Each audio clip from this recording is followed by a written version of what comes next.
السلام علیکم ورحمۃ اللہ۔ سورۃ البقرہ آیت نمبر 36۔ پہلے ترجمہ سن لیجئے۔ اللہ تعالیٰ فرماتے ہیں فَأَزَلَّهُمُ الشَّيْطَانُ، ان دونوں کو پھسلایا شیطان نے، انہا، اس سے، اس حکم سے، فَأَخْرَجَهُمَا، پس دونوں کو نکال دیا، مما، جس میں وہ تھے، کان فیہ، جس میں وہ تھے، وَقُلْنَا اهْبِطُوا، اور ہم نے کہا اتر جاؤ، بعضکم لبعض، تمہارا بعض بعض کے لیے، عدو، دشمن ہے، وَلَکُمْ، اور تمہارے لیے، فی الارض، زمین میں، مستقر، ایک ٹھہرنا ہے، اسٹے ہے، ومتاع الی حین، اور سامان ہے کچھ مدت کے لیے جس کو تم اویل کر سکو گے۔ پچھلی آیات کے اندر آپ نے فرشتوں کے متعلق کچھ سنا، جو میں نے عرض کیا کہ اس کی اقسام، اس میں جو بڑے فرشتے ہیں، چھوٹے ہیں، ان کی ڈیوٹیاں ہیں۔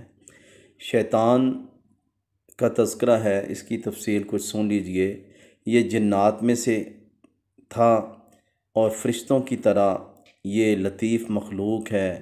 جنات بھی شکل بدل لیتے ہیں اور زمین اور آسمان کا فاصلہ بہت جلد طے کر لیتے ہیں۔ فرشتے بھی اسی طرح شکل بدل لیتے ہیں۔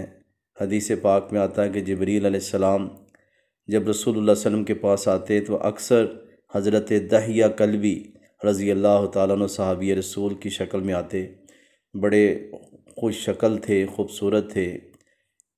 شام کے علاقے میں رسول اللہ صلی اللہ علیہ وسلم کا یہ خط مبارک لے کے گئے۔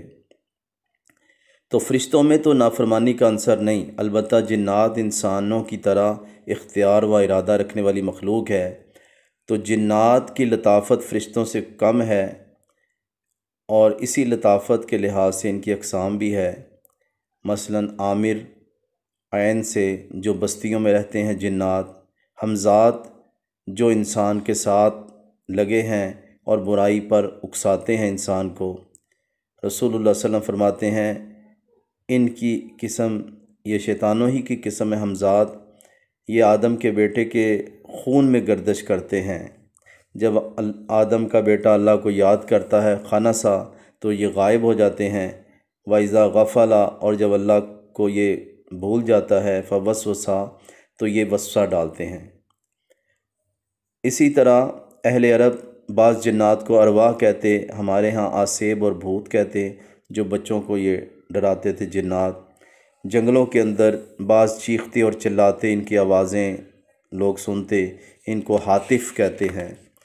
اور کچھ لوگ، کچھ جنات قافلوں کو راہ بتلاتے، رجال غائب ان کو کہا جاتا، کچھ جنگلوں اور اندھیروں میں مشعل نما شکل میں دکھائی دیتے، ان کو شہابہ کہتے ہیں۔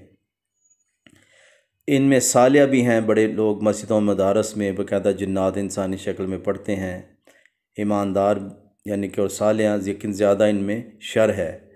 بہت زیادہ سرکش کو مارد کہتے ہیں، زیادہ بڑی جسامت والے جن کو عفریت کہتے ہیں۔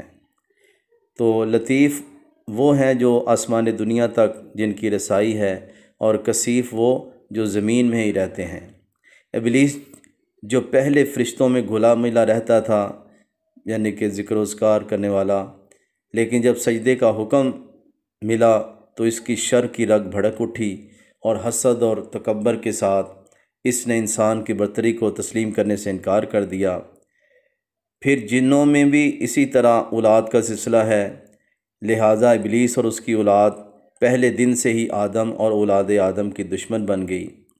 ہمارے بابا آدم علیہ السلام کو نافرمانی پر آمادہ کرنے کے لیے اس نے کیا کچھ نہیں کیا، مسلسل وسوسے ڈالے، قسمیں کھائیں، اپنی خیر خواہی جتلائی، سبز باغ دکھائے، حتیٰ کہ آدم کو کہنے لگے جس درخت سے تم بچ رہے ہو اس کے کھانے سے تم جنت میں رہو گے، اور آخر کار اس کا حکم اور اس کے یہ وصفہ وہ مان گئے۔